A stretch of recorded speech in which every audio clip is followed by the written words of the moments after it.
to do with me. Go over there now. Go over there. I don't know what to do now. You know? Oh shit, I fucking led this person, I led this person, and now they're all crazy. It has nothing to do with me though. It's their fault. It's all their fault. Oh shit. I've had this happen to me. It's awful. Oh, they're all good now. And I don't think Rob was my fault. I think that was his thing. uh, yeah, there was just one motion I did around him, helping him love himself. See that he didn't love himself. See to give himself love, that he's worthy of it. And did this whole ego clearing and huge thing. But next time I see Rob years later, he thinks Mormons are coming after him. It's very sad. And then I didn't know how to help him at that time. I was in a really hard place in myself. I thought I could catch it. I thought it was like contagious or something. And I was really worried about my own insanity. I was like, holy shit, what if I lose my mind? I was really afraid of it. Luckily, that was the centering of awareness of that reality and that story, and a precursor to tell me that it couldn't be possible for me to lose my mind as I stayed grounded in the present moment of my reality, but it was really amazing.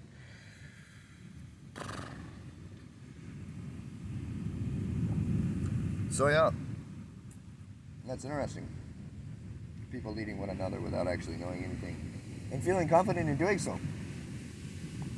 It's crazy. I guess they just like had a job application. They're like, okay, I'm in home economics in high school or middle school. And let's see, what profession do I want to do? Oh, well, this kid's an astronaut. This kid wants to be a doctor. What's my thing? Well, I got to make sure everybody's going to think it's cool, but it's got to be cool for me and not the same as the other guys. So what am I going to do? What do I actually want? I don't know. I mean, I don't know what any of this shit is. And it's like, maybe I'll like this stuff. I could like it. I don't know. So they finally decided, oh shit, yoga, spirituality, that's a good job. How much is that per year? It's 60,000. Is this money? Or, oh wow, look at this guy over here, this life, that life. It's a lifestyle, you know. It's a nice little occupation choice, you know. You get these friends, you get these girls, you get these clothing, you get this kind of room, you get this kind of diet, you get this kind of skin and health, perhaps, if you bought the program, of course. And, you know, whatever it is. And that's cool, these guys. You know, and they learn a little bit, like you go to a little course, you know, you learn how to sew. No, you learned how to sew, you teach other people how to sew. That makes sense. Totally dig that. This makes me feel kind of bad about what I'm saying. Like, yeah, I guess they learned yoga, they teach other people how to do yoga. That makes sense.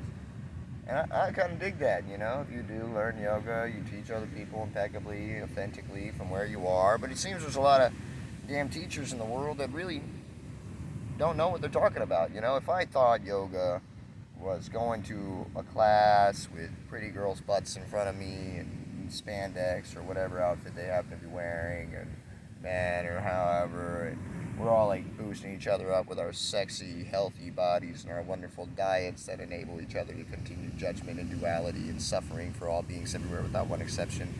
You know, I wonder what it is. And the person getting paid to do it, what do they feel about? Oh, okay. And they're going to have the same members come to their class every week? Like, for how long? Like, you guys going to do these 10 postures together, and you're going to make your money off these 10 people, like, every day or every week, or what is that? And that's going to be your income for the rest of your life. Everybody thinks you're the greatest yoga guru in the world. You know 10 postures. You're helping people move through what's going on with their energy with the yoga postures, but you actually don't know because you haven't had the perspective to know everything going on with every specific, unique individual that comes to you, but you're helping them somehow through this. I don't understand what that is. I mean, we can all help each other just by being there authentically in the nature that we are in. And it's not saying that all yoga teachers are crazy and shit, or all teachers of the world. There's plenty of teachers of the world, even greater than yoga teachers, that haven't gone all the way and don't know what they're talking about. There's plenty I don't know.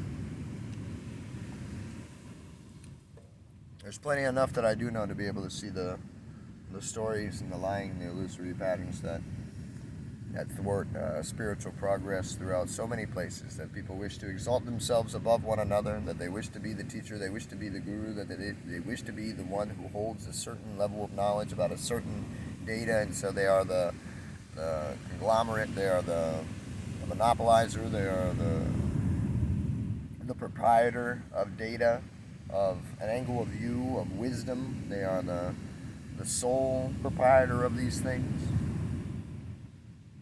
And they want to continue to hold that ego in that status, but I mean, I don't really know what that's very helpful for.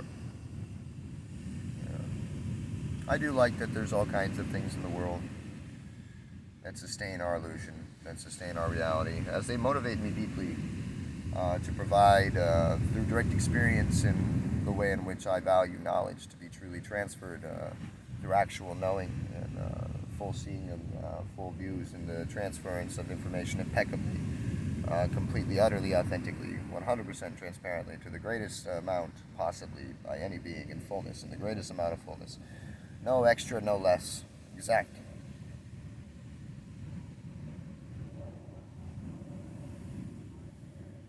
It's funny once the camera comes on how all my focus goes towards it.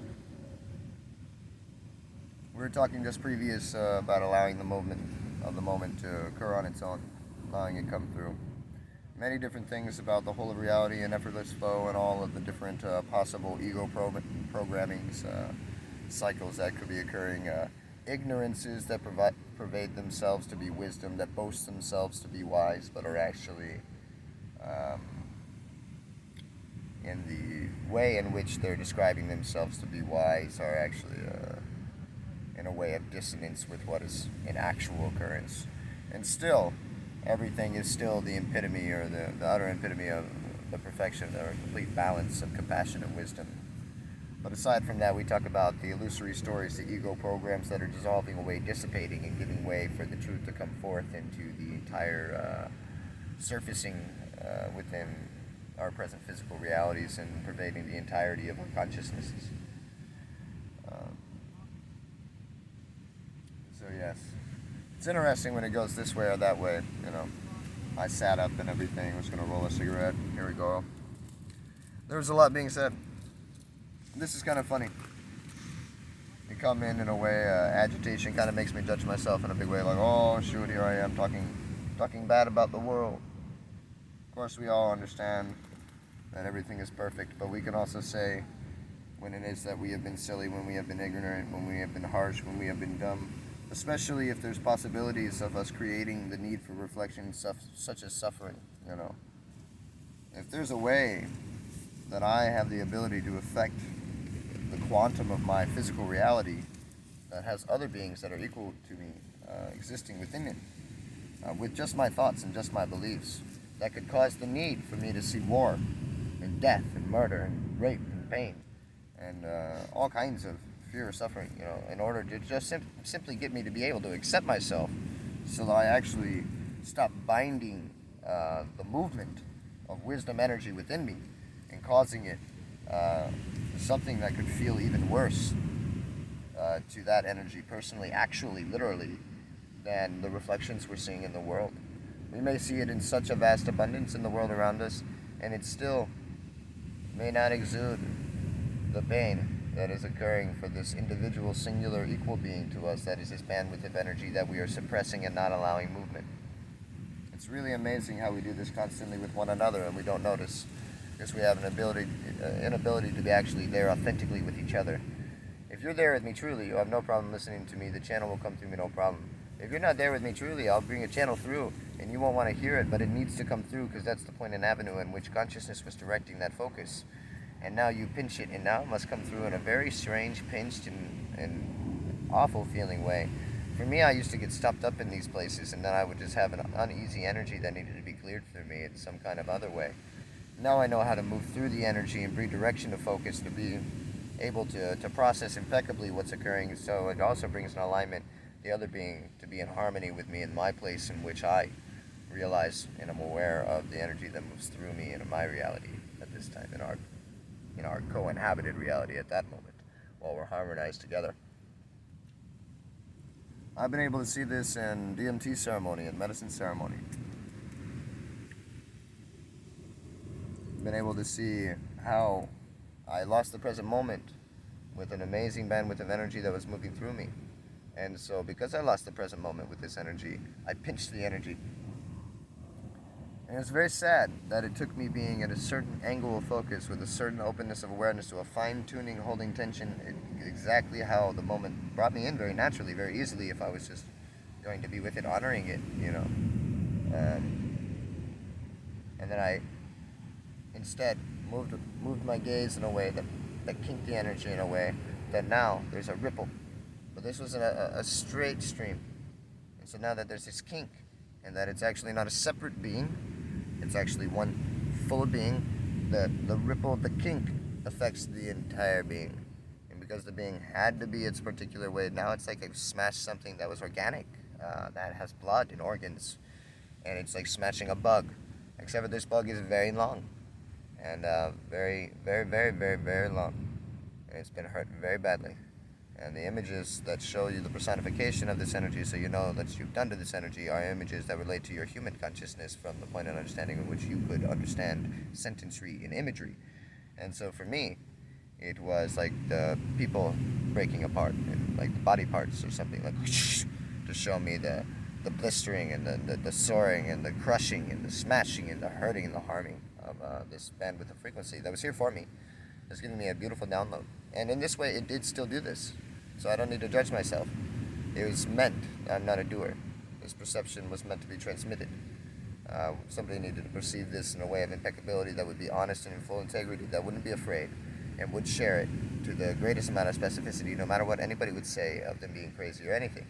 That this awareness, we're able to pervade this level of physical reality. And for a being as myself, I've perceived, experienced directly so many levels and so many textures and so many forms and layers of this reality, to so many dimensions of focus, to where I understand what it means to come from the very far, the very high, the very deep, into this level of bandwidth, into the root chakra layer, or here, Malkuth, on this tree.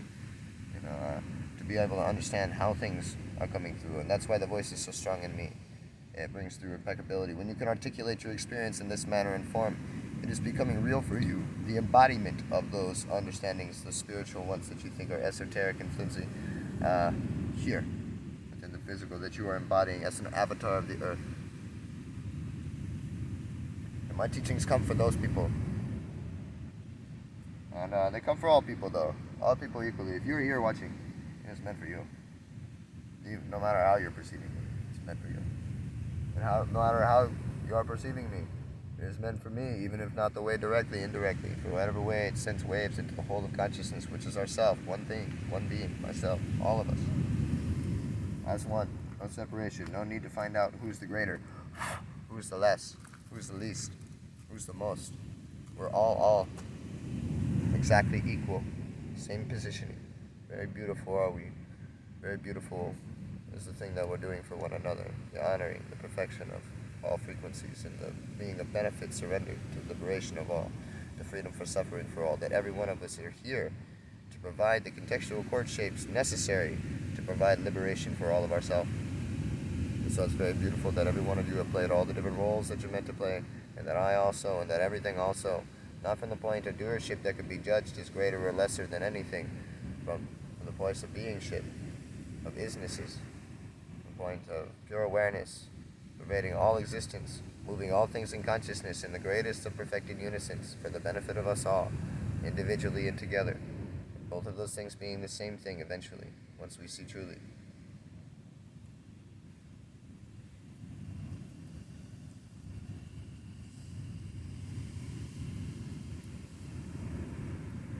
Be very interesting.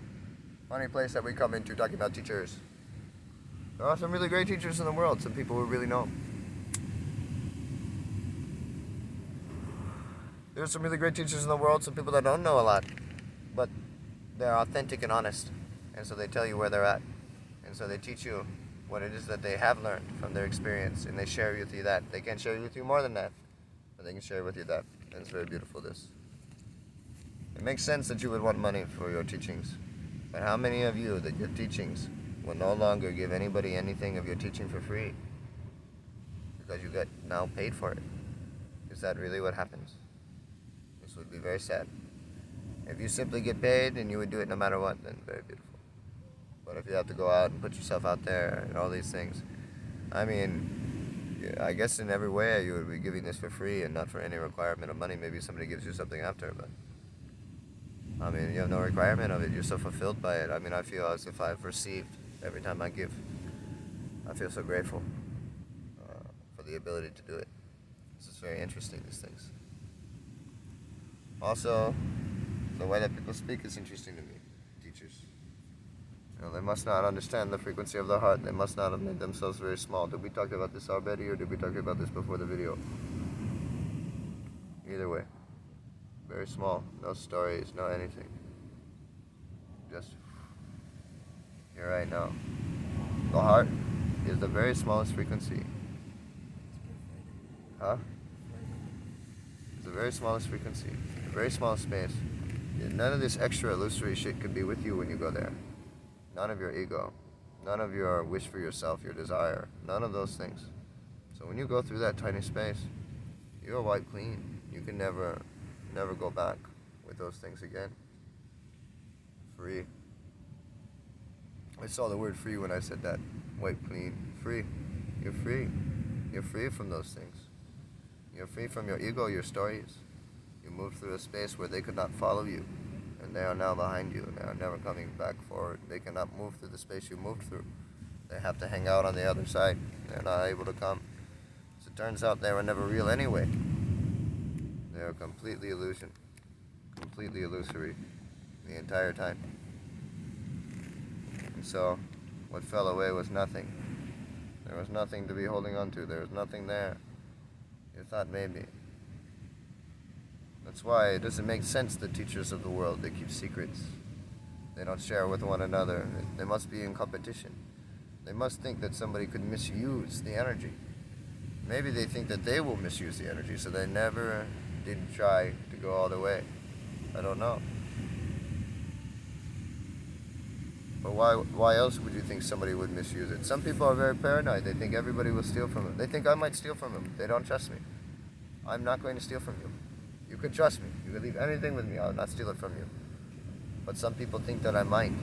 And because I know myself, I know that they don't know me, and so I understand. But because I know myself, I know that that's not their intuition telling them this, you know. Their intuition would tell them accurately that you can trust this dude. You have no reason to be worried about it. This guy's a good dude. But they don't have that. They have some other story playing. You know, some other fear. Why is that? Well, it's strange, as it turns out, that if you steal from people, then you are most likely to think that other people will steal from you. I have a friend that I didn't want to leave here. It's most likely he would never steal from me. But when I was young, in a position similar to him, I stole from my friends thinking it was not a big deal. And so because I don't see him as coming through the levels of consciousness that have caused me to transcend that energy, I feel like there's a possibility of that energy, and it scared me. Of course, this is probably not a possibility, actually, but how funny is that, you see? It takes one to know one, they say, or you had to be that way or something. I don't know. These funny stories, these funny fears, you know? So this could be something dissolving far away from me, easy, you know, whatever. But I have been stolen from actually recently, so there's no reason to guide myself away from my intuitive glance. Who knows if he would have, who knows if he wouldn't have. He could have taken a bite, he could not have taken a bite. Who knows what he would have done. He might not have done anything. But I definitely did worry about that. No, anyways. But I would not steal from you. This is not the worry. It is just the remembrance and the guilt feeling of who I was before, and the seeing and similarity of that. So that could be the case too, somebody projecting their reality. Like I said, I may have just simply projected something on my dear friend. But who knows for sure? I can't tell, so I just guard myself and be authentic to myself as well. You can never tell. I never go against myself in that way. But I express about it until I find out the truth about it. So I'm not saying that it's the truth or that it's possible that he did that. I'm saying that it's probable that he would not have done that. But, you know, we just look and see and do all these different things. Express as we will. Anyhow, it's interesting how people believe that the world looks like them. That's what I'm saying. You know, because I know the way I looked, it's hard to see my brother to not look the way that I used to look. See him to be a completely unique thing that's different in thinking and feeling than ever I was. But of course he is. Of course, we are all different from one another in the greatest of degrees too. Similar and the same in the greatest of degrees in another way. But very unique are we, the way we express our energies, the experiences that brought us to do the things we do, the way we think, the way we flow. Not everybody is the same as I was of old. I don't always have to project my old self onto other people. You know, plenty of times I've had old people do this to me. Oh, yes, I was just like you once. Oh, really? You are the Buddha. We are all the Buddha. But really, you are realizing all of these things. You were weaving hyperdimensional frequency for all of consciousness. You are understanding the very smallest geometries that unite all of us. You understand that everything is perfect. Oh, no, you don't. So, you're just like me, though. I did the same thing as you. I know where you are. I know what it's like. Let me tell you about this woman. Oh, that's not me, actually. You're talking about somebody else. I thought maybe you were talking about me. When you come up and you said that, I was like, oh, really? Am I older? Okay, let's hear this. Oh, no, that's not me. So a lot of the teachers are right now. You know, they've never been all the way, so they've never seen through the obscurations of their own mind, and they're trying to help you somewhere they've never been. And you're paying them. And it's beautiful. It's a symbiosis. Everybody gets to learn from this. A lot of people get upset with this. But because they become upset with this, maybe they won't bring themselves to another teacher, and eventually maybe they can become the unteacher.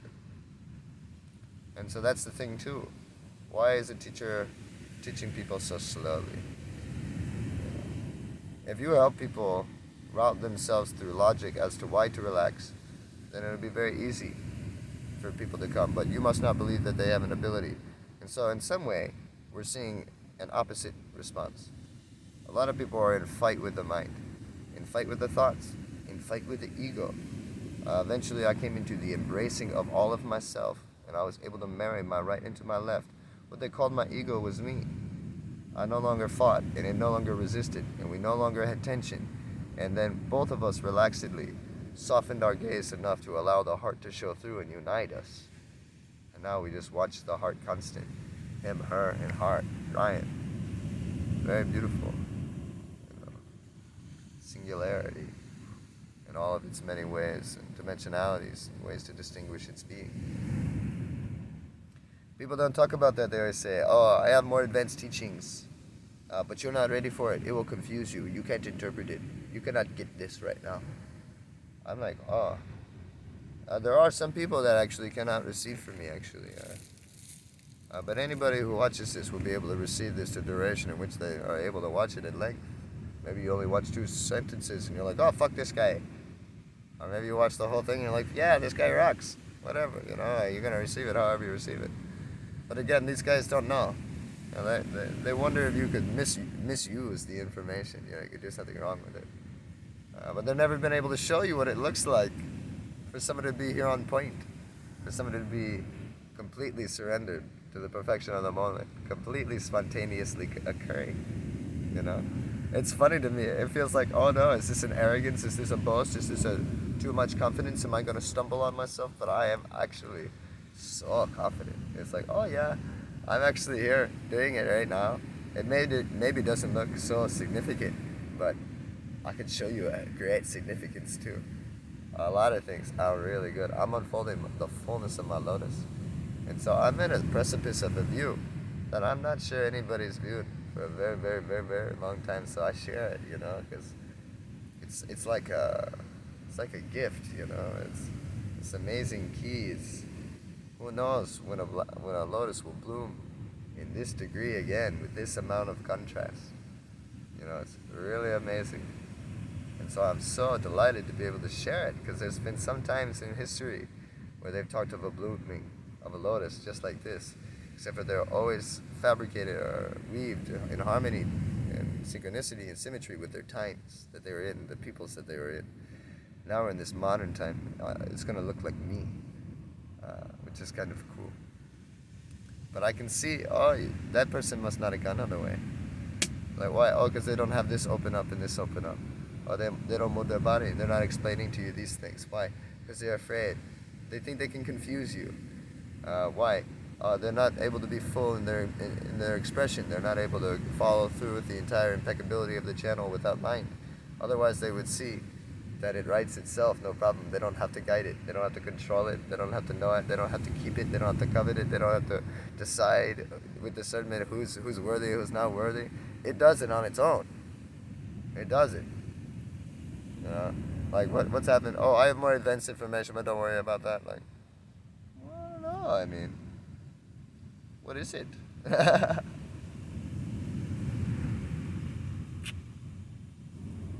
There are some pretty amazing people out there. I hope that they're talking about non-duality. I hope they're leading you to see immediately, very efficiently, very easily how you're able to find these routes. You know, I don't think they know the fast route.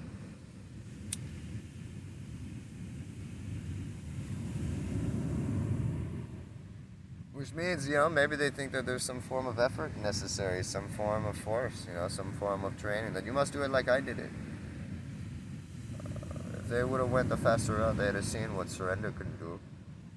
When you ask and you give permission to all that is, despite your own ego and your own desire and your own wish for yourself personally to be a benefit for everything, all that is, which is you actually, I can give you all the keys and all the sequences, all the ways to route your mind efficiently. Look, your mind, if it grasps onto this energy and makes you believe something conceptually, it will screw itself and you. You see, you don't understand. People think of the mind as an enemy. But the mind is not an enemy.